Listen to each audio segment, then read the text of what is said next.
ডাটাবেসটাকে represent করার জন্য class. So যখনই আসলে আমরা এন্টিটি ফ্রেমওয়ার্কে কাজ করব, আমরা চেষ্টা করব এন্টিটি ফ্রেমওয়ার্কের কাজগুলোকে আলাদা রাখার। সো এইজন্য আমরা প্রজেক্টের মধ্যে আলাদা একটা ফোল্ডার ক্রিয়েট করে নিব। নিউ ফোল্ডার, নাম দিলাম ইএফ। সো এন্টিটি ফ্রেমওয়ার্কের রিলেটেড সবকিছু এই ফোল্ডারের মধ্যে থাকবে। ঠিক আছে? সো এন্টিটি ফ্রেমওয়ার্ক নিয়ে যখনই কাজ করব, আমরা প্রজেক্টে একটা আলাদা ফোল্ডার ক্রিয়েট করে নিব ইএফ। এই ফোল্ডারের ভিতরে আমরা হচ্ছে এন্টিটি ফ্রেমওয়ার্কের যাবতীয় কাজগুলোকে রাখবো।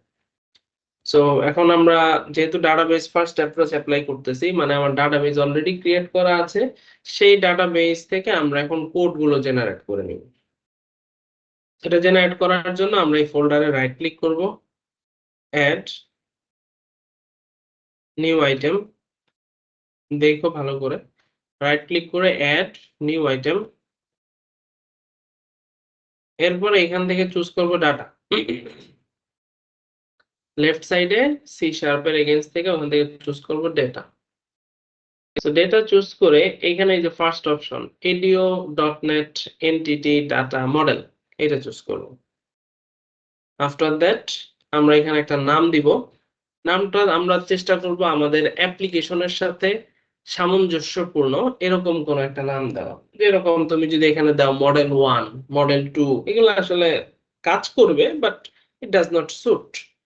আমরা যেহেতু স্টুডেন্ট ম্যানেজমেন্ট সিস্টেম নিয়ে কাজ করতে পারছি, এখন যদি আমি ইউনিভার্সিটি স্টুডেন্ট নিয়ে কাজ করি, সেক্ষেত্রে ইউনিভার্সিটি ম্যানেজমেন্ট দিতে পারো, কলেজের জন্য দিলে কলেজ ম্যানেজমেন্ট দিতে পারো, অথবা স্টুডেন্ট ম্যানেজমেন্ট দিতে পারো ইচ্ছা। তো আমি এখানে স্টুডেন্ট ম্যানেজমেন্ট এরকম একটা নাম দিলাম, মানে নামটা আমরা একটু স্যার edu.net কেন নিয়েছেন? হ্যাঁ edu.net কেন নিয়েছেন? edu.net নিতে হবে। edu.net হচ্ছে তোমার ডেটাবেস থেকে কোড জেনারেট করার একটা ফ্রেমওয়ার্ক, ওইটার নাম হচ্ছে edu.net। সো edu.net দিয়ে আমরা হচ্ছে ডেটাবেজের টেবিল গুলো থেকে এন্টিটি ফ্রেমওয়ার্কের মডেল গুলো জেনারেট করব, এই জন্য edu.net নিতে হবে। আচ্ছা, সো edu.net চুজ করে আমরা অ্যাড দিব। এরপরে edu.net দিয়ে যেই ফ্রেমওয়ার্ক যেই টেমপ্লেট গুলো আছে, যে আমরা কি জেনারেট করব, যেমন ধরো আছে empty design, code first model, code first from database, blah blah blah. আমরা চুজ করব হচ্ছে ডেটাবেস থেকে কোড। তো এই যে ইএফ ডিজাইনার মানে entity framework designer from database, database থেকে আমরা কি করব, এন্টিটি ফ্রেমওয়ার্কের থ্রুতে কোড জেনারেট করব। So will choose this one. By default এটা চুজ করা থাকে, আমরা এটা চুজ করব। Then will provide next. আমরা কি করছি এখন, আমরা বেসিক্যালি অলরেডি ডাটাবেস ক্রিয়েট করা আছে, ডাটাবেস থেকে কোড জেনারেট করছি বা মডেল জেনারেট করছি, কারণ আমরা ডাটাবেস ফার্স্ট অ্যাপ্রোচে কাজ করতেছি এখন, ওই জন্য এই কাজগুলো করতেছি। তো এরপরে এখানে সে বলবে যে তুমি কোন ডাটাবেসের সাথে কানেক্ট করবা, কানেকশনটা দাও। So will go to this new connection, এটাতে যাব। নিউ কানেকশন দেওয়ার পরে তোমাদের হয়তো ইনিশিয়ালি এই যে এই অপশনটা আসতে পারে যে তুমি কোনটাকে সোর্স হিসেবে চুজ করবা। তো আমরা এখান থেকে মাইক্রোসফট এসকিউএল সার্ভার চুজ করে ওকে দিব, তাহলে এই যে অপশনটা চলে আসবে। ওকে, এখন তোমাকে বলবে তোমার ডাটাবেস সার্ভারের নাম কি, তুমি যে এখানে কানেক্ট করতে যাচ্ছ সেই ডাটাবেস সার্ভারের নাম কি। সো আমরা বেসিক্যালি চলে যাব আমাদের ডেটাবেজে। ডেটাবেজে যে এই যে আমাদের database server, this is our database server, এই নামটাই হচ্ছে আমাদের সার্ভারের নাম। তো এটা এইভাবে লেখাচ্ছে, আমরা রাইট ক্লিক করে প্রপার্টিসে যাব। এরপরে দেখবো এটা সিলেক্ট করার অপশন দিয়েছে আমাদেরকে। তো আমরা এরপরে এখান থেকে ডাটাবেজের নামটা চুজ করব। ডাটাবেজের নামটা চুজ করে আমরা হচ্ছে এখানে দিয়ে দেব।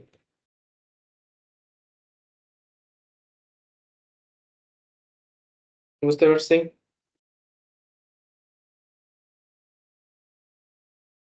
এরপরে তোমাদের এখানে দেখবো অথেন্টিকেশনের মোড আছে। So authentication mode by default Windows authentication থাকে। সো উইন্ডোজ অথেন্টিকেশন ছাড়া আরেকটা অপশনও করা যায়, এসকিউএল সার্ভার। তো এটা ডিপেন্ড করবে তুমি কোন মুডে তোমার ডেটাবেস সার্ভারটা ইনস্টল করছো। এটা আমরা যখন ইনস্টলেশন করি তখন এই অপশনটা থাকে যে আমরা এসকিউএল সার্ভার অথেন্টিকেশন দিয়ে করব, না উইন্ডোজ অথেন্টিকেশন দিয়ে করব, না মিক্সড মোড দিয়ে করব। সো মিক্সড মোড যদি দাও, দুইটাই কানেক্ট, দুইটা ওয়েতেই কানেক্ট হবে, উইন্ডোজ অথেন্টিকেশনও কানেক্ট হবে, এসকিউএল সার্ভার অথেন্টিকেশনও কানেক্ট হবে। সো আমার পিসিতে দুইটাই কানেক্ট করা আছে, সো আমি উইন্ডোজ অথেন্টিকেশন দিয়েও কানেক্ট করতে পারবো, এসকিউএল সার্ভার দিয়েও। এখন যদি আমি টেস্ট কানেকশন দেই, দেখবা টেস্ট কানেকশন সাকসিডেড, মানে ঠিক আছে। আবার আমি যদি এসকিউএল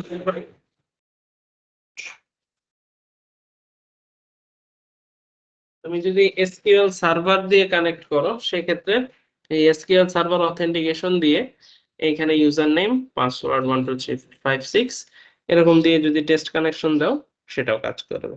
সো আমারটাই দুইটাই আছে, সো দুইটা দিয়ে দেখালাম। সো আমরা মোটামুটি উইন্ডোজ অথেন্টিকেশন দিয়ে কানেক্ট করি নরমালি, তো এটা রাখলাম।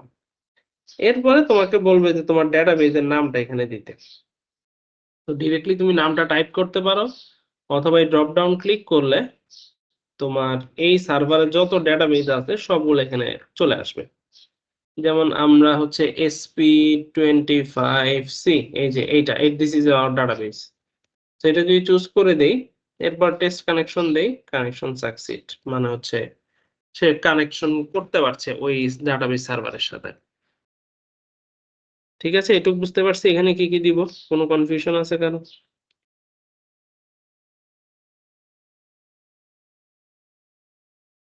স্যার আচ্ছা, এরপরে আমরা চলে যাব, ওকে দিয়ে দিব, নেক্সট। এরপরে দেখবা যেখানে কানেকশন স্ট্রিংটা অটো জেনারেট হয়ে গেছে, then will go to next. এরপরে তোমাদের এই অপশনটা আসতে পারে, না আসতে পারে, নেক্সট।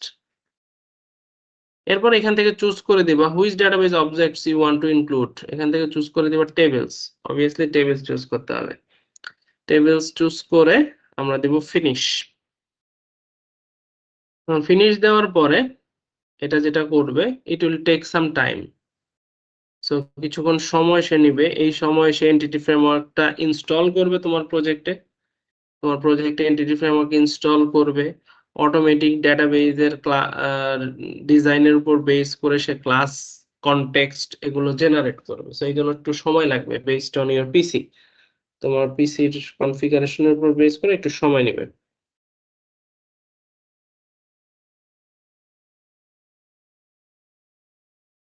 দেখো, after successful operations it will show you this screen. এটা হচ্ছে ডায়াগ্রাম, ইডিএমএক্স। আমরা ওই যে গত ক্লাসে বলেছিলাম দুইটা ওয়েতে আমরা কাজ করতে পারি, একটা হচ্ছে মডেল ফার্স্ট, কোড ফার্স্ট। আরেকটা ওয়ে ছিল, এটা এখন মতটা ইউজ হয় না, সেটা হচ্ছে ইউএমএল ডিজাইন বা ইউএমএল ফার্স্ট। মানে আমি যদি এরকম এই ডায়াগ্রামের ভিতরে বিভিন্ন ক্লাস অ্যাড করে দেই, তাহলে সেই ক্লাসের উপর বেস করে সে ডাটাবেস এবং ক্লাস অটোমেটিক সব জেনারেট করবে। কিন্তু এটা আসলে as a developers perspective not feasible, এই জন্য এটা আসলে ইউজ হয় না, এখন আসলে উঠেই গেছে বলতে গেলে। তো আমরা যদি দেখি, দেখবা ইএফ ফোল্ডারের ভিতরে আমরা ওই যে নামটা দিয়েছিলাম স্টুডেন্ট ম্যানেজমেন্ট, এরকম একটা ফাইল ক্রিয়েট হয়েছে, student MGT. Now if we expand this one, এটা যদি এক্সপ্যান্ড করি, এর ভিতরে আমরা দুইটা ফাইল পাবো, একটা হচ্ছে কনটেক্সট আর একটা হচ্ছে এই ম্যানেজমেন্ট.টিটি। এই দুইটা ফাইল আমাদের মেইন ইন্টারেস্ট। দেখো স্টুডেন্ট ম্যানেজমেন্ট.টিটি, এই ফাইলটা যদি আমি একটু এক্সপ্যান্ড করি, এটার ভিতরে দেখো আমি দুইটা ক্লাস পাচ্ছি, একটা ডিপার্টমেন্ট, একটা স্টুডেন্ট। যদি আমরা একটু ক্লাসগুলো দেখি, দেখো আমাদের ডেটাবেজে যেরকম ডিপার্টমেন্ট ক্লাসে দুইটা কলাম ছিল, একটা আইডি একটা নেম, দেখো এখানে একটা ডিপার্টমেন্ট ক্লাস ক্রিয়েট হয়েছে যার ভিতরে দুইটা প্রপার্টি আছে, আইডি আর নেম। সিমিলার স্টুডেন্ট ক্লাসে যদি যাই, স্টুডেন্ট ক্লাসে দেখো স্টুডেন্টস টেবিলে আমার হচ্ছে মানে প্লুরাল স্টুডেন্টস। হ্যাঁ, স্টুডেন্টস টেবিলে কি কি ছিল, ID, name, date of birth, CGPA নামে চারটা কলাম ছিল। দেখো এখানে সিঙ্গুলার একটা স্টুডেন্ট ক্লাস ক্রিয়েট হয়েছে যার ভিতরে ID, name, date of birth, CGPA এই পাঁচটা কলাম আছে। ঠিক আছে, সো আমরা যেভাবে বলেছিলাম যে আমাদের যতগুলো টেবিল থাকবে অতগুলো ক্লাস ক্রিয়েট হবে। এবং এখানে আরেকটা ফাইল দেখো, context.cs। এই কনটেক্সট ফাইলটাতে যদি যাই, দেখো এখানে একটা ক্লাস ক্রিয়েট হয়েছে ফ্রম ইনহেরিটিং ফ্রম ডিবি কনটেক্সট। আমরা বলেছিলাম যে ডিবি কনটেক্সট নামে একটা ফাইল আছে যেটা এন্টিটি ফ্রেমওয়ার্কের বেস। সো ওই ফাইলটাকে ইনহেরিট করে আমাদের একটা কনটেক্সট ফাইল ক্রিয়েট হবে, যার ভিতরে প্রত্যেকটা টেবিল অ্যাজ এ প্রপার্টি হিসেবে থাকবে as a collection of that class. যেমন ডিপার্টমেন্টের জন্য ডিবি সেট অফ ডিপার্টমেন্ট, স্টুডেন্টের জন্য ডিবি সেট অফ স্টুডেন্ট। দেখো নাম কি, ডিপার্টমেন্ট স্টুডেন্টস। বুঝতে পারছি? যেভাবে আমরা বলেছিলাম গত ক্লাসে ঠিক সেভাবেই ক্রিয়েট হয়েছে না অটোমেটিক কোডগুলো? জি স্যার। এই হচ্ছে আমাদের এন্টিটি ফ্রেমওয়ার্কের ডাটাবেস ফার্স্ট। তো যখনই ডাটাবেস ক্রিয়েট করা থাকবে সেই ডাটাবেসের উপর আমরা যে মডেল জেনারেট করি অটোমেটিক সে আমার ডাটাবেসের টেবিল আর ডাটাবেস কনফিগারেশনের উপর বেস করে মডেলটা জেনারেট করে নেবে। ওকে,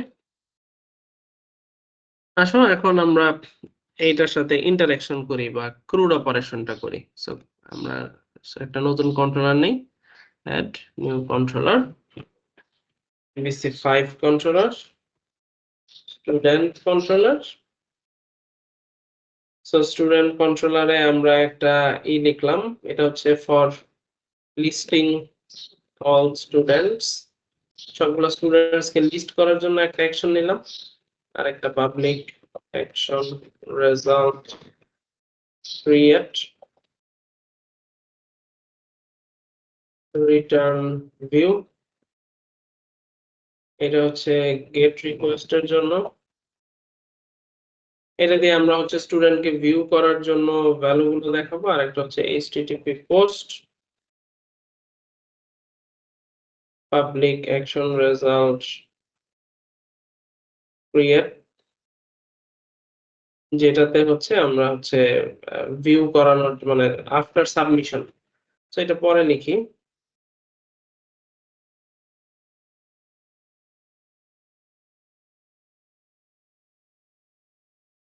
তো আমরা এটার জন্য ভিউটা বানিয়ে ফেলি।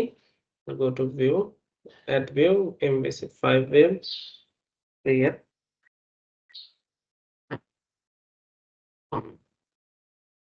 form action, অ্যাকশন লাগবে না আমাদের, শুধু মেথডটা লিখে দিলাম post input type equals to text, name equals to name, class equals to form control, আর কি placeholder নেম দিলাম। এরপরে আর কি কি ছিল দেখো, আমরা জানি যে মডেল বাইন্ড করার জন্য আমাদের একটা ক্লাস লাগবে, তাই না? সো আমরা ক্লাস বানাই নিয়েছিলাম, যেহেতু এখানে অটোমেটিক একটা ক্লাস জেনারেট হয়ে গেছে আমরা এই ক্লাসটাকে ইউজ করি। সো আইডি যেহেতু অটো ইমপ্লিমেন্টেড ফিল্ড, এটা আমাদের দিতে হবে না, এটা ডাটাবেস অটোমেটিক হ্যান্ডেল করবে। সো আমরা নেম, ডেট অফ বার্থ আর সিজিপি এই দুইটা জিনিস দেব। সো এই ক্লাসটাকে ফলো করে আমরা একটা ফর্ম বানাচ্ছি। সো একটা দিলাম DOB, input type date, DOB, আর একটা হচ্ছে ইনপুট টাইপ টেক্সট, এটা হচ্ছে সিজিপিএ। যদিও সিজিপিএ এভাবে ইনপুট নেওয়া উচিত না, তারপর আমরা জাস্ট শেখার জন্য রাখতেছি, কজ সিজিপিএ হচ্ছে একটা calculative field, right? Input type submit value equals to create class equals to btn success. So এটা একটা গ্রিন কালারের বাটন দিবে। তাহলে এইরকম একটা ফর্ম নিলাম, যেটার মেথডটা পোস্ট বলে দিলাম, action will be same page, মানে এইটারই http পোস্টে চলে যাবে, পাবলিক অ্যাকশন রেজাল্ট ক্রিয়েট। আমরা এখানে একটা স্টুডেন্ট টাইপের অবজেক্ট রিসিভ করব, যেটা ওই যে এন্টিটি ফ্রেমওয়ার্ক জেনারেটেড মডেল ক্লাসটা।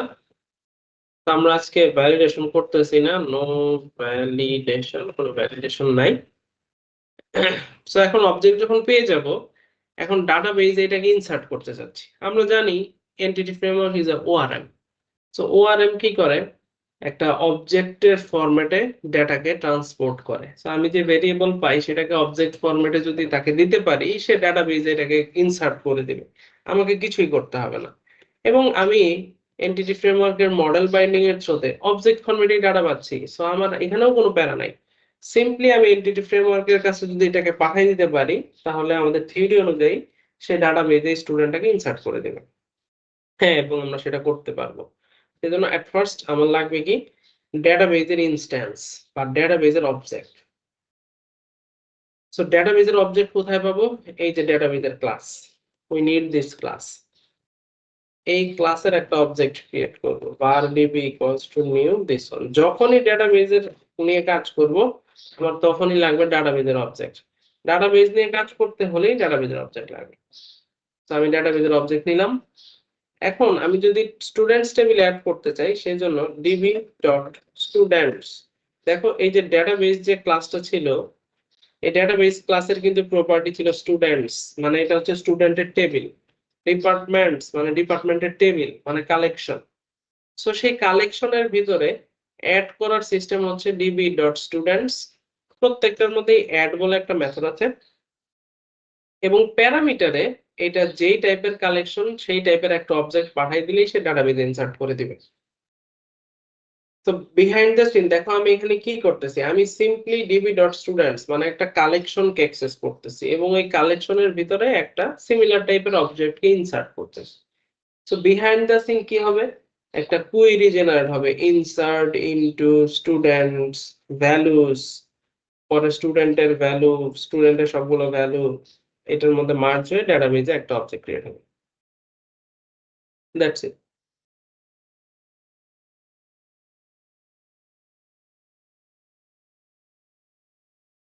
ইজি না? আমি এখানে আসলে একটা কিসের মধ্যে অ্যাড করতেছি, একটা কালেকশনের ভিতরে একটা অবজেক্টকে অ্যাড করতেছি। কালেকশনের ভিতরে একটা অবজেক্টকে অ্যাড করতেছি আর হচ্ছে তোমার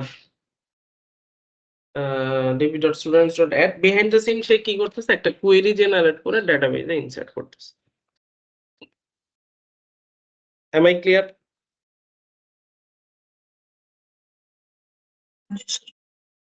জি এটা কি স্যার। বুঝতে পারছো? Yes sir. আচ্ছা, সো এই লাইনটা যখন করি এই লাইনটা বেসিক্যালি ডেটাবেজে একটা কোয়েরি প্রিপেয়ার করে ডেটাবেজে কোয়েরিটা বসে থাকে, এখনো রান হয় নাই। আমি যখন db.students.add করেছি এটা তখনও ডেটাবেজে রান হয় নাই, ডেটাবেজে একটা কোয়েরি জেনারেট হয়ে বসে আছে। যতক্ষণ না db.saveChanges আমি দিচ্ছি ততক্ষণ সে ডেটাবেজে কি করতে পারবে না, কোয়েরিটা এক্সিকিউট করতে পারবে না, কোয়েরিটা বসে থাকবে। যখন db.saveChanges কল হবে তখন ওই কোয়েরিটা ডেটাবেজে রান হবে। সো এর মাঝখানে তুমি যদি আরো ডাটাবেজে কোনো চেঞ্জ করো সেগুলোও কোয়েরিটা প্রসেস হয়ে ডেটাবেজে চলে যাবে।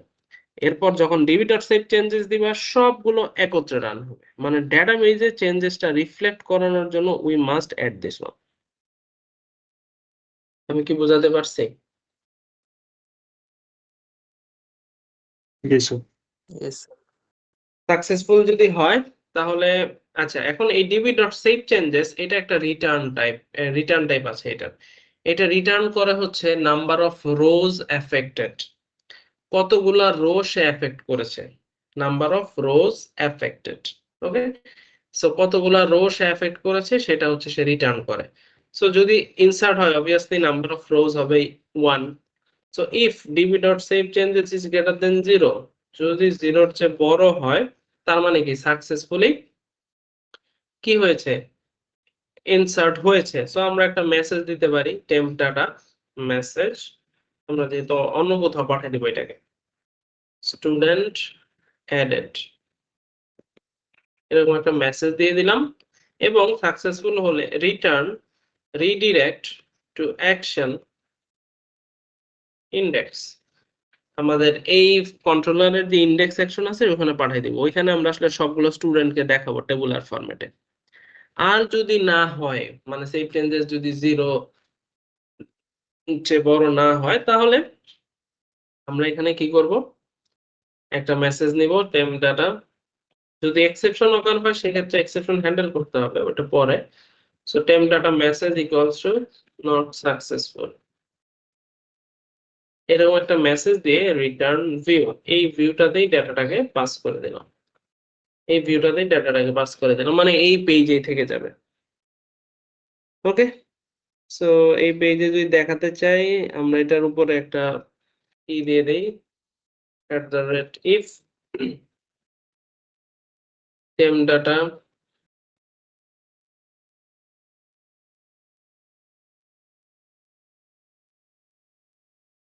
data message not equal null, যদি নাল না হয় তাহলে আমরা এখানে একটা এরর মেসেজের অপশন রাখতেছি, প্যারাগ্রাফ প্লাস alert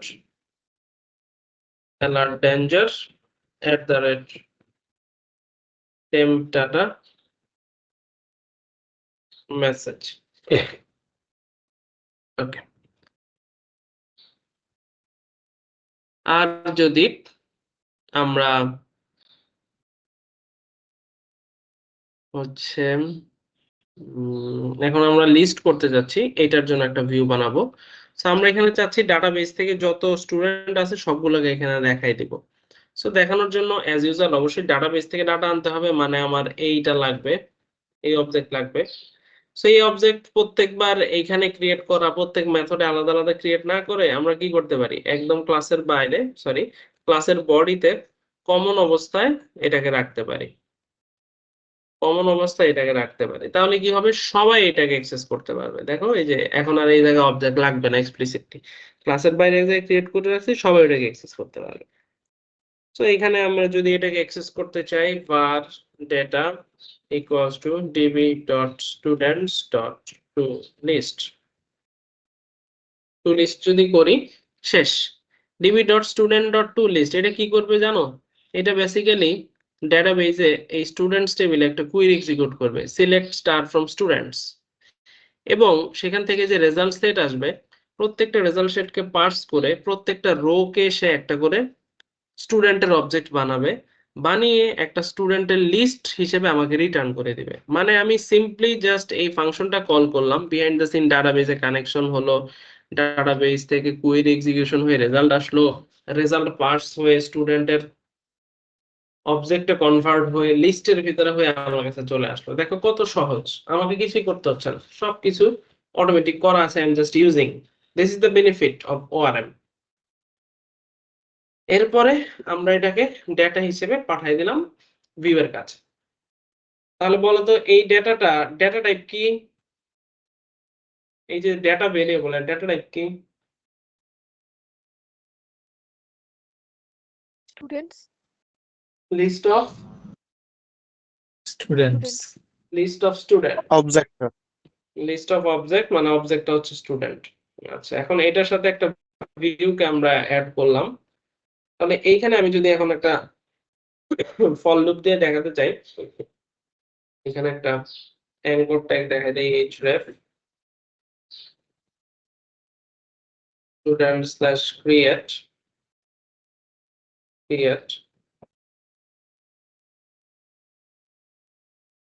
এরকম। সো এইখানে একটা টেবিল আমরা দেখাই দেই, ক্লাস টেবিল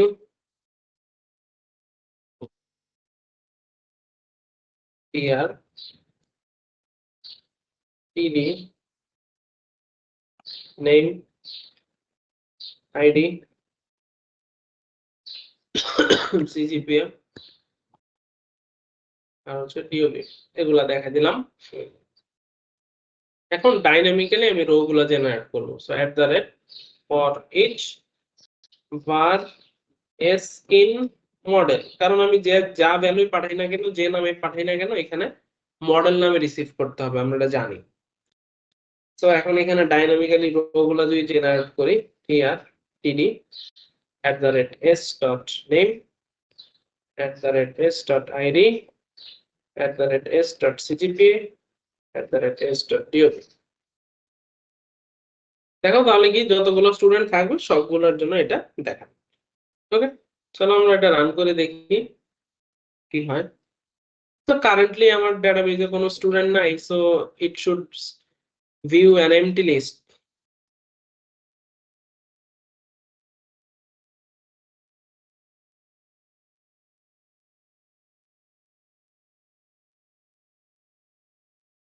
দেখো এমটি লিস্ট, এখান থেকে ক্রিয়েটে দিলে এই যে ক্রিয়েটেড পেজটা আসতেছে।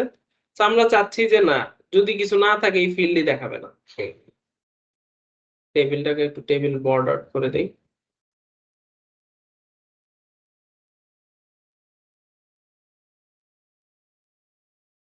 ওকে, আর এটাকে একটু টিএইচ করে দেই, তাহলে একটু বড় বড় আসবে আর কি।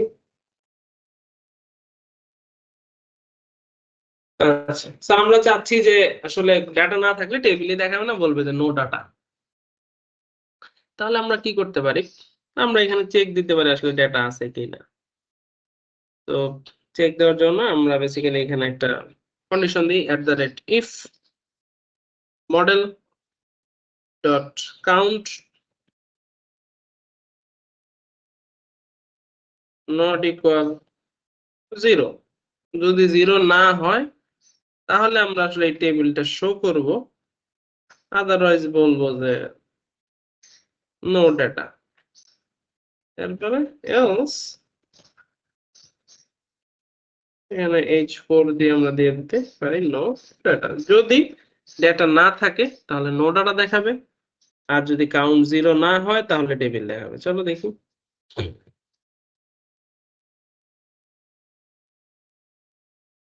দেখো এই যে এখন কিন্তু কোনো ডেটা নাই, এখন কিন্তু আর ওই ব্ল্যাঙ্ক টেবিলটা দেখাচ্ছে না, শুধু নো ডাটা দেখাচ্ছে।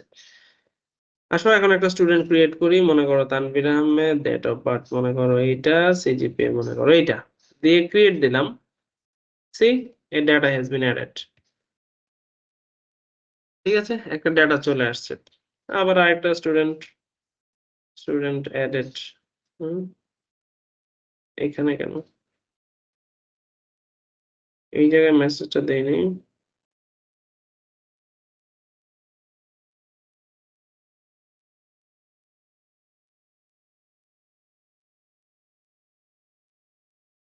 ও আচ্ছা, মেসেজটা ওখানে চলে গেছে। ওই যে মেসেজটা দেখো, ওই যে টেম ডাটা বলেছিলাম না, যতক্ষণ না হবে ততক্ষণ রিকোয়েস্ট, মানে ওটা প্রিন্ট না হওয়া পর্যন্ত ভ্যালু ধরে রাখবে। আমি কিন্তু এই যে এখানে ভ্যালুটা শো করি নাই, এই জন্য পরবর্তীতে ক্রিয়েটে যে ও সে হচ্ছে ভ্যালুটা দেখাই দিচ্ছে। এখানে দেখাই দেই ইফ টেম ডাটা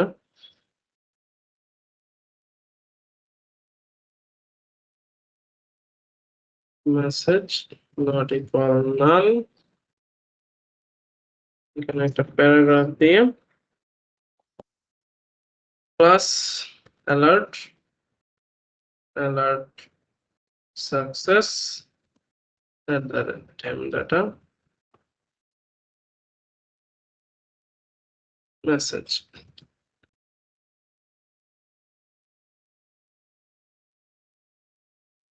সো আমরা আরেকটা নাম ইউজ করি, এই দেখো স্টুডেন্ট অ্যাডেড।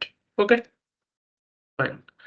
তাহলে আমাদের হচ্ছে এই যে এই পেজটাতে যতগুলো স্টুডেন্ট আছে সবগুলোকে আমরা এখানে দেখাই দিচ্ছি। দেখো আমাদের কিন্তু খুব একটা বেগ পেতে হয়নি করতে, আমরা জাস্ট সিম্পলি ক্রিয়েট করেছি এবং লিস্টিং করেছি। ভিতরে জিনিসপত্র আগে থেকেই লেখা আছে, আমাদের জাস্ট জানতে হবে কিভাবে ইউজ করতে হবে। বুঝতে পেরেছি? আচ্ছা, এখন জি চাচ্ছি স্যার। আমি এগুলো প্রত্যেকটার পাশে ক্রিয়েট ডিলিট এডিট ডিলিট বলে দুটো অপশন দিব। So simply what can I do, I can have an another row, আরেকটা রো রাখতে পারি, এবং সেই রোতে আমি বলে দিলাম যে প্রত্যেকটার পাশে একটা করে দুইটা করে বাটন আসবে অ্যাঙ্করের। একটা হচ্ছে এডিট, এটার ভিতরে ক্লাস হবে বিটিএন প্রাইমারি, ব্লু কালারের ক্লাস হবে, আর আরেকটা হচ্ছে বিটিএন ডেঞ্জার, রেড কালারের বাটন হবে। তাহলে দেখো প্রত্যেকটার পাশেই দুটো করে বাটন চলে আসছে, এডিট ডিলিট, রাইট? আচ্ছা, ঠিক আছে, বুঝতে পারছি। এখন তুমি যে ফরম্যাটটাও চেঞ্জ করতে যদি চাও করতে পারবা, এগুলো দেখাই দিই কত ক্লাসে।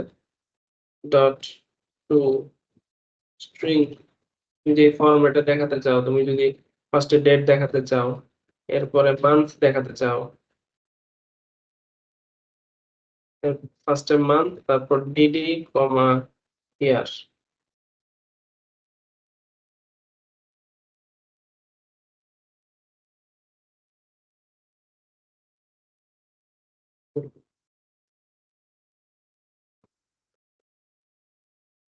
পুরো মান্থ দেখানোর সিস্টেমটা যেন কি হয় এইভাবে। ঠিক আছে,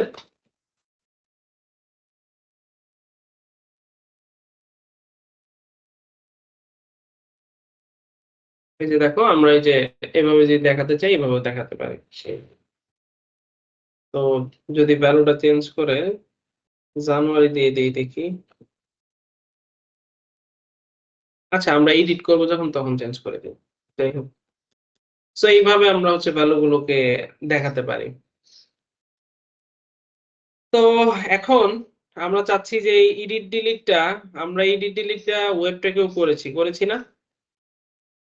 যে এইটাতে যদি ক্লিক করি একটা পেজ আসবে যেখানে তানভীর আহমেদকে এডিট করার অপশন দিবে। এটাতে যদি এডিট দেই তাহলে আহসান নাইমকে এডিট করার অপশন দিবে। এটাতে যদি এডিট দেই আক্কাসকে এডিট দেওয়ার অপশন দিবে। মানে এডিটের পেজের ডিজাইন হবে একটাই, কিন্তু ডাইনামিক্যালি ভ্যালুর জন্য ডাইনামিক ভ্যালু শো করবে। তো এটার জন্য আমরা কি করেছি, ইউআরএল এর ভিতরে কোয়েরি প্যারামিটার দিয়ে আইডি ইকুয়ালস টু 1 পাঠাইছি, আইডি ইকুয়ালস টু 2 পাঠাইছি, এরকম করে মনে আছে? তোমরা ওয়েবটাকে করে আসছো এটা এডিট করার জন্য, করছো না? জি স্যার। Yes sir. সো এখানে আমাদেরকে এরকম কোয়েরি প্যারামিটার দিয়ে পাস করতে হবে না। আমাদের এখানে আমরা যদি একটু প্রথম দিকের ক্লাসের গুলো একটু চিন্তা করি, আমাদের দেখবা এই যে অ্যাপ স্টার্টের রাউট কনফিগ ছিল। এই রাউট কনফিগে আমাদের যে ডিফল্ট রাউট, তো ডিফল্ট রাউট কিরকম ছিল, কন্ট্রোলারের নাম, তারপর অ্যাকশনের নাম, এরপরে আইডি। এতদিন আমরা এই কন্ট্রোলার আর অ্যাকশন দিয়ে কাজ চালাইছি, আমাদের এই আইডি দিতে হয় নাই। কারণ কি, বাই ডিফল্ট এই আইডি ছিল অপশনাল, দিলেও চলে না দিলেও চলে। তো এই আইডিটা হচ্ছে আমরা ডাইনামিক্যালি পাস করতে পারি, তো এই জন্য এটাকে অপশনাল রাখা হয়েছিল। সো এইটা তুমি যদি ইউজ করতে চাও, তুমি এটা দিলেও চলে না দিলেও চলে। যদি দেই তাহলে এই ভ্যালুটা আমরা অ্যাকশনে রিসিভ করব কিভাবে? অ্যাকশনে রিসিভ করার সিস্টেম হচ্ছে এইখানে যে অ্যাকশনের নাম লেখা থাকবে, ধরো স্টুডেন্ট স্ল্যাশ এডিট, এরপরেই তো আইডি আসবে 1 2 3 4 5 6 4 যেটা। তো এই যে যে এডিট অ্যাকশনটা, এই এডিট অ্যাকশনে অবশ্যই ফাংশনে একটা প্যারামিটার রিসিভ করতে হবে যার নাম হচ্ছে আইডি। তাহলে ইউআরএল থেকে তুমি যেটা পাস করতেছো সেটা অ্যাকশনের ভিতর রিসিভ হবে। ওকে, মানে তোমার ওই আইডি দিয়ে যদি আমরা কাজ করতে চাই, ধরো এডিট অ্যাকশনের জন্য আমরা আইডিটাকে নিচ্ছি, তাহলে এখানে http get public action edit action, এই এডিট অ্যাকশনে অবশ্যই আইডি নামে একটা প্যারামিটার রিসিভ করতে হবে। Doesn't matter the data type, what the data type is, তোমার ডেটা টাইপ কি হচ্ছে ডাজন্ট ম্যাটার, স্ট্রিং হতে পারে, ডাবল হতে পারে, ফ্লোট হতে পারে, যাই হোক না কেন, তুমি এই ভেরিয়েবলের নাম আইডি দিতে হবে। তুমি যদি এটার ভিতর দিয়ে কারো নেম পাঠাও, সেটা অবভিয়াসলি ইন্টিজারে স্টোর করা যাবে না, স্ট্রিং দিয়ে স্টোর করতে হবে। সো সেটাকে তোমার এই আইডি নামে রিসিভ করতে হবে। তুমি নেম পাঠাতে পারবা কিন্তু আইডি নামে। তুমি ধরো কারো ডেট অফ বার্থ পাঠাতে যাচ্ছ, সো তুমি ডিওবি ডেটা টাইপ ইউজ করতে পারবা, কিন্তু নাম দিতে হবে এই আইডি। সো নরমালি যাই পাঠাও না কেন, ডিফল্ট রাউটিং স্ট্র্যাটেজি যদি আমরা ইউজ করি, সেটার নাম দিতে হবে আইডি। মনে থাকবে? জি স্যার। তো আমরা যে কোনো ভ্যালু পাস করতে পারবো, তো হচ্ছে সেটাকে অবশ্যই ইউজ করতে হলে আমার আইডি নামে ইউজ করতে হবে। আচ্ছা, এই গেল হচ্ছে আমাদের এডিটেড স্ট্র্যাটেজি। তো এখন তাহলে এই যে যে পেজটা, এই পেজে তো সবার ইউআরএলটা ডাইনামিক শো করতে হবে। So href equals to student slash edit, এরপরে ডাইনামিক আইডি যদি শো করতে চাই @s.id, বাস, তাহলে কি হলো, সবার ডাইনামিক আইডি চলে আসলো। Same goes for delete also, ডিলিটের জন্য এখন কিছু করা নাই, কিন্তু আমরা করে রাখতেছি। তো এখন যদি আমরা রান করি, দেখবা কোথায় এরর আছে।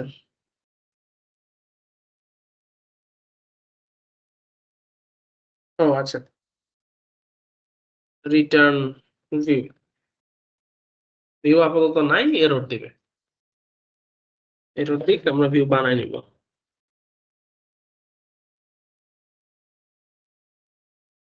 দেখো তোমরা এই যে আমার স্ক্রিনের এই যে এই জায়গাটা খেয়াল করবা, এই যে এই নিচের এই অংশটুকু। দেখো আমি তানভীর আহমেদের এখানে যদি কার্সর নেই, দেখো স্টুডেন্ট স্ল্যাশ এডিট স্ল্যাশ 1, যদি আহসান নাইমের এখানে নেই স্টুডেন্ট স্ল্যাশ এডিট স্ল্যাশ 2, আক্কাসের এখানে নিলে স্টুডেন্ট স্ল্যাশ এডিট স্ল্যাশ 3, মানে ডাইনামিক ক্রিয়েট হয়ে গেছে। এখন যদি এই পেজে যাই, দেখো এই যে এই পেজটা এডিট 3 তে আসছে, এই পেজটা যদি যাই এডিট 2 তে আসছে, এই পেজটা যদি যাই এডিট 1 এ আসছে। তার মানে আমরা ডাইনামিক ভ্যালু কিন্তু আনতে পারছি, রাইট? এখন আমাদের কাজ কি, এই 1 দিয়ে ডাটাবেস থেকে 1 এর স্টুডেন্ট খুঁজে এনে এই পেজে তার ইনফরমেশন দেখানো, দ্যাটস ইট। তাহলে কিন্তু আমাদের এডিটের কাজটা হয়ে যায়। চলো আমরা ডাটাবেস থেকে স্টুডেন্টকে ধরে আনি। সো ডাটাবেস থেকে কাউকে খুঁজে আনার প্রাইমারি কি দিয়ে খুঁজে আনার সিস্টেম হচ্ছে ডিবি, মানে ডাটাবেস অবজেক্ট ডট ওই টেবিল ডট ফাইন্ড। আরো অনেক ওয়ে আছে, প্রাইমারি কি ছাড়া বাকিগুলো কিভাবে আনবো এগুলো আমরা আপকামিং ক্লাসগুলোতে দেখবো। আজকে আমরা জাস্ট প্রাইমারি কি দিয়ে সার্চ করা দেখবো। সো প্রাইমারি কি দিয়ে যদি কাউকে খুঁজে আনতে চাই, সেটার জন্য হচ্ছে DP dot students dot find এবং ভ্যালুটা দিতে হবে। তাহলে সে কি করবে, তুমি এখানে যে ভ্যালু দিবা এই ভ্যালু নিয়ে এই টেবিলের প্রাইমারি কির সাথে ম্যাচ করবে, যে কার সাথে মিলে কিনা। যেটাকে খুঁজে পাবে সেটাকে অ্যাজ অবজেক্ট হিসেবে পাঠিয়ে দিবে, মানে আমি একটা স্টুডেন্টের অবজেক্ট পাবো। আর যদি কোথাও না মিলে তাহলে সে নাল রিটার্ন করবে, মানে ডিফল্ট ভ্যালু। তাহলে আমি স্টুডেন্টটাকে খুঁজে পেলাম। বেসিক্যালি বিহাইন্ড দ্য সিন একটা কুইরি রান হচ্ছে, select star from students where ID equals to 1 পাঠাইলে 1, 2 পাঠাইলে 2, 3 পাঠাইলে 3, 4 পাঠাইলে 4। যেটা পাইলো সেটাকে স্টুডেন্ট অবজেক্টে কনভার্ট করে তোমাকে দিয়ে দিবে, দ্যাটস ইট, শেষ। Then you pass this object to the view, view এর কাছে পাঠিয়ে দিলাম। এখন ভিউতে আমরা ক্রিয়েটার এডিটের ভিউ তো মোটামুটি সেমই, সো আমরা ক্রিয়েটার ভিউটাকে এখানে ইউজ করি, কপি করে এনে জাস্ট এখানে অ্যাডিশনাল আইডিটা থাকবে হিডেন অবস্থায়। এটা আমরা আগেও করেছি, কারণ হচ্ছে আইডিটা আমাদের রাখতে হবে, না হলে তো আমি পরবর্তীতে ফর্ম সাবমিশনের পরে একে আর খুঁজে পাবো না যে কে। So hidden name equals to ID, value equals to @model.id। আচ্ছা, এরপরে আমি বাকিগুলোতেও ভ্যালু দিয়ে দিলাম, value equals to @model.name, value equals to @model.dob। আমরা জানি ডিওবি এভাবে শো করা যাবে না, আমি কিভাবে করতে হবে দেখাচ্ছি। @value equals to @model.cgpa। So date of birth যদি আমরা দেখাতে চাই, আমাদেরকে ডেট অফ বার্থ যে ফরম্যাটে সেই ফরম্যাটে দেখাতে হবে, to string date of birth to string. এখানে আমাকে বলে দিতে হবে, আমি ফার্স্টে ইয়ার দিব, তারপর ড্যাশ, তারপরে মান দিব, তারপরে ডেট দিব। এই ফরম্যাটে যদি দেই তাহলে ডেট অফ বার্থ শো করবে। ওকে, চলো আমরা দেখি ইন্ডেক্স থেকে।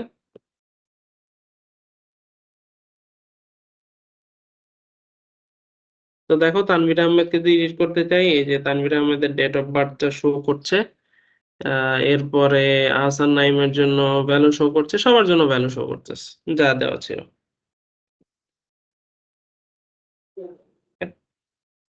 বুঝতে পারছি?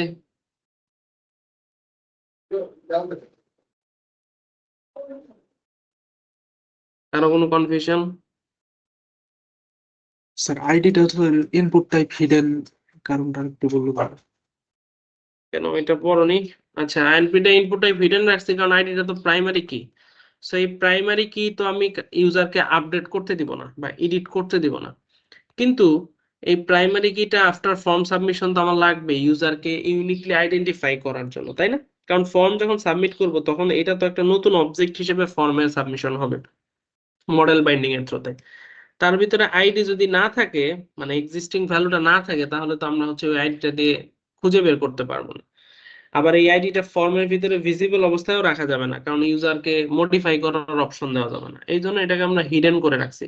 হিডেন করে রাখাতে কি হবে, এটা এই যে এখানে ফিজিক্যালি তুমি এই যে দেখো এখানে আইডি বলে কোনো কিছু দেখতে পাচ্ছ না, বাট এটার যদি পেজ সোর্সে যাও, পেজ সোর্সে গেলে দেখবা এই যে দেখো এখানে আইডির বলে একটা ফিল্ড আছে যার ভ্যালু হচ্ছে 1।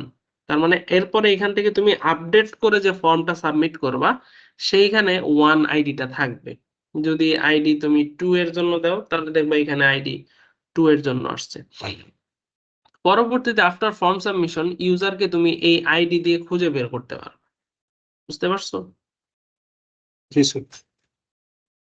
আচ্ছা, তাহলে অবভিয়াসলি ফর্মটা পোস্ট মেথডে যখন সাবমিট হবে সেটা অবশ্যই এই ইডিটেই সাবমিট হবে। So we need another method called http post annotate। Create or update edit একই রকম, জাস্ট হচ্ছে ওটা নতুন কিছু, এটা হচ্ছে আপডেটেড কিছু। এখানেও অ্যাজ ইউজুয়াল তোমাকে স্টুডেন্টের একটা অবজেক্ট রিসিভ করতে হবে। তো এই অবজেক্টটা কি? এই অবজেক্টটা হচ্ছে আপডেটেড স্টুডেন্ট, তুমি যেটা আপডেট করে দিছো সেটা। এটা কিন্তু ডেটাবেজের স্টুডেন্ট না, এটা হচ্ছে কি ফর্ম থেকে যে অবজেক্টটা আসছে সেই অবজেক্টটা। এখন এই অবজেক্টের ভিতরে আছে হচ্ছে আপডেটেড ভ্যালুগুলো। এখন তোমাকে কি করতে হবে, ডেটাবেজের এই অবজেক্টের যে ইনস্ট্যান্সটা আছে তার মধ্যে এই ভ্যালুকে আপডেট করে দিতে হবে। আমরা এইভাবে আগেও করেছি, আমরা ফর্ম থেকে নিয়ে ডেটাবেজের ভিতরে ওই আইডি দিয়ে ধরে সবগুলো ফিল্ডকে আপডেট করে দিতাম। তোমাদের মনে আছে আই গেস। সো আমরা আসলে এখানেও সেম কাজটা করব। So var existing object equals to db.students.find। এই যে যে এস অবজেক্ট এর মধ্যে একটা আইডি আছে না, আমরা ওই যে হিডেন অবস্থায় রেখে রেখেছিলাম, এই আইডিটা আসলে এইখানে লাগবে। তো এখন এই মেথড কি করবে, ডাটাবেস থেকে এই আইডি দিয়ে এক্সিস্টিং যে অবজেক্ট আছে তাকে ধরে নিয়ে আসবে। আসার পরে এই এক্সিস্টিং অবজেক্টের যে নেম আছে সেই নেমটা আমি আপডেট করে দিব ফর্ম থেকে যে অবজেক্ট আসছে তার নেম দিয়ে, কারণ ফর্ম থেকে যে অবজেক্ট আসছে তার মধ্যে তো আপডেটেড নামটা আছে সেটা। এরপরে existing object dot date of birth change করে দিলাম S dot date of birth. Form থেকে যে ডেট অফ বার্থটা আসছে সেই ডেট অফ বার্থটা আমি ডাটাবেজের এক্সিস্টিং অবজেক্টের ডেট অফ বার্থে আপডেট করে দিলাম। মনে করো সিজিপিএ, এটা আপডেটেড ফিল্ড না, মানে এটা ইউজুয়ালি ফর্ম থেকে আমি আপডেট করব না। এই জন্য আমি ধরো ফর্মের মধ্যে এটাকে কোনো মানে এই জায়গায় আমি প্রোগ্রামেটিক্যালি চেঞ্জ করলাম। তাহলে ইউজার যতই চেষ্টা করুক কোনোদিন সিজিপিএ আপডেট করতে পারবে না। এখানে আমাকে বুঝতে হবে এই যে অবজেক্ট এটা হচ্ছে ফর্ম থেকে আসা অবজেক্ট যার মধ্যে আপডেটেড ভ্যালুগুলো আছে। আর এই যে অবজেক্ট সেটা আমি আইডি দিয়ে খুঁজে আনলাম, এটা হচ্ছে ডাটাবেজের অবজেক্ট যার মধ্যে পুরান ভ্যালুগুলো আছে। আমি কি করলাম, পুরান নেমটাকে নতুন নেম দ্বারা রিপ্লেস করে দিলাম, পুরান ডেট অফ বার্থটাকে নতুন ডেট অফ বার্থ দিয়ে রিপ্লেস করে দিলাম। এরকম যদি 10টা প্রপার্টি থাকতো যেগুলোকে আমার আপডেট করার দরকার সেগুলোকে আপডেট করে দিব। নরমালি আমরা আপডেট স্ট্র্যাটেজিতে কি করি, এক্সিস্টিং ভ্যালু সবগুলোকেই আপডেট করে দেই ফর্মে যদি আপডেট করার অপশন থাকে। কারণ ইউজার কখন কোনটা আপডেট করবে উই নেভার নো। সে নেমও আপডেট করতে পারে, ডেট অফ বার্থ আপডেট করতে পারে, আবার শুধু নেম করতে পারে অথবা ডেট অফ বার্থ করতে পারে। এই জন্য আমরা সবগুলোকে আপডেট করে দেই। ইউজার যদি কোনোটা আপডেট না করে, let's say date of birth যদি আপডেট না করে, তাহলে কি ডেট অফ বার্থ ফিল্ডটাতে আগের ভ্যালুটাই রয়ে গেছে।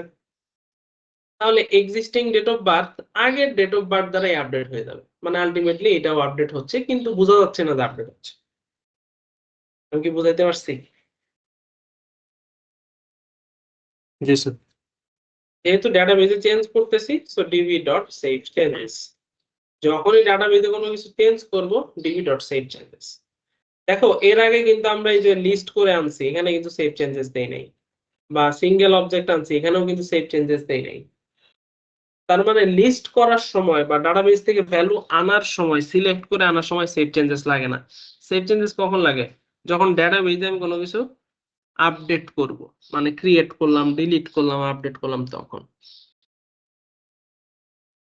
ঠিক আছে, সো আপডেট যদি সাকসেসফুল হয় তাহলে ইফ db.savechanges greater than 0 যদি হয় আমরা একটা মেসেজ দিয়ে টেম ডাটা মেসেজ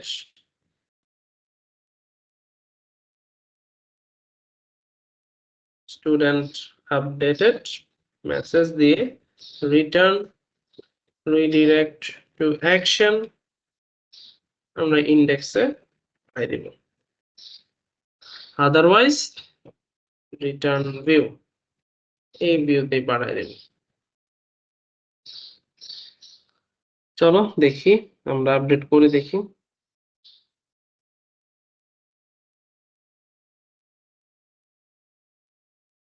সো আক্কাসের নাম মনে করো আসিফ আহমেদ, এরকম একটা নাম দিলাম। ডেট অফ বার্থ মনে করো 1998, এরকম দিয়ে আপডেট করে দিলাম। দেখো এই যে আসিফ আহমেদ নামটা আপডেট হয়ে এটা হয়ে গেছে। আমি যদি সিজিবি আপডেট করে তারটা 3.96 ও করে দেই, দেখো তার সিজিবি কিন্তু আপডেট হবে না। কেন, এটা কি হচ্ছে? হুম, হুম, হুম।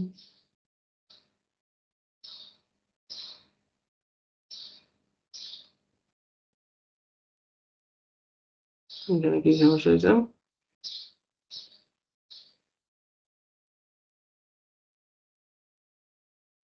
এটা 3, এই যে কি সমস্যা, দেখি দেখি দাঁড়াও।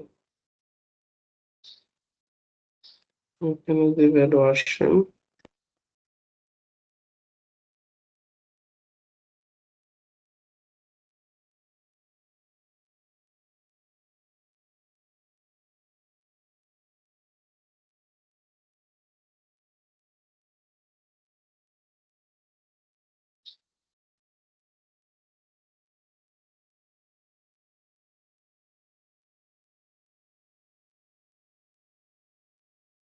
ও আচ্ছা, এই যে এখানে স্টুডেন্ট অবজেক্টটা তো পাঠাইনি, এই জন্য এটা হচ্ছে।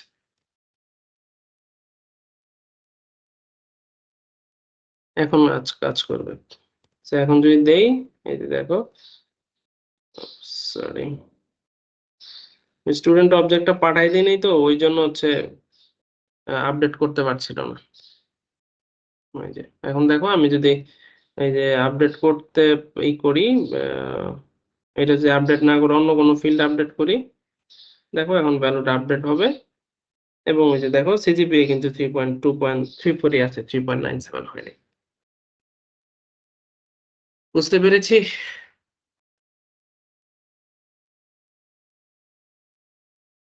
তোমাদের কাজ হচ্ছে ডিলিট অপারেশন করা। আমি ডিলিটটা করে দিচ্ছি না, ডিলিটের কোডটা লিখে দিচ্ছি। ডিলিটের সিস্টেম হচ্ছে DB dot students dot remove existing object. শেষ। এই যদি তুমি ডিলিট করতে চাও ডাটাবেস থেকে এক্সিস্টিং অবজেক্ট খুঁজে এনে এটাকে রিমুভ ফাংশনে পাঠিয়ে দিবা, সেভ চেঞ্জেস করবা, শেষ। তোমাদের কাজ হচ্ছে এটা ভালো করে বুঝবা, বুঝে ডিলিটের জন্য যেটা করবা, যেমন ধরো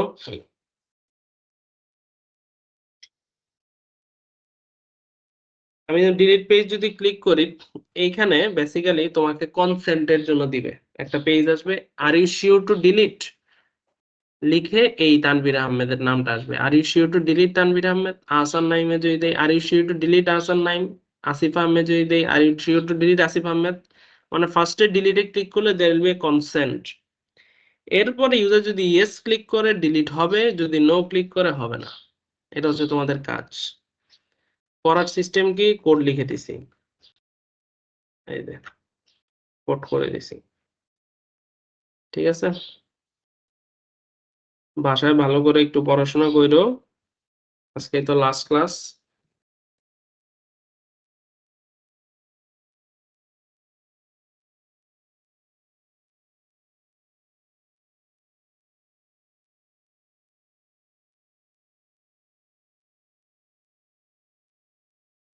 এটি পুশ করে দিলাম, ঠিক আছে। কার কোনো প্রবলেম থাকলে আজকে একটু ভালো করে দেখো, প্রবলেম থাকলে কালকে আমাকে নক দিও 12টার দিকে, তখন আমি সলভ করে দেবো। আজকে আর বেশি ডিলে করছি না, আজকে এখানেই শেষ করে দেবো ক্লাস, ঠিক আছে।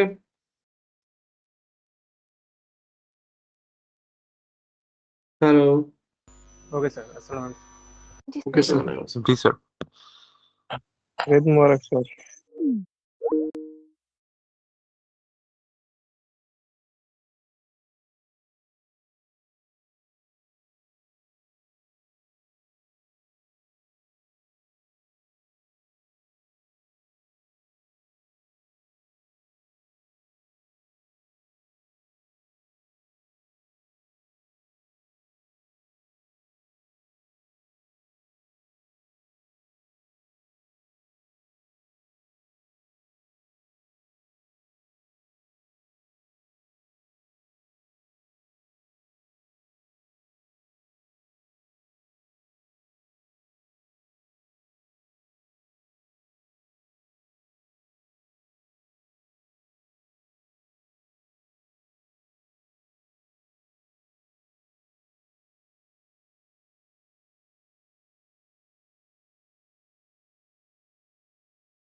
you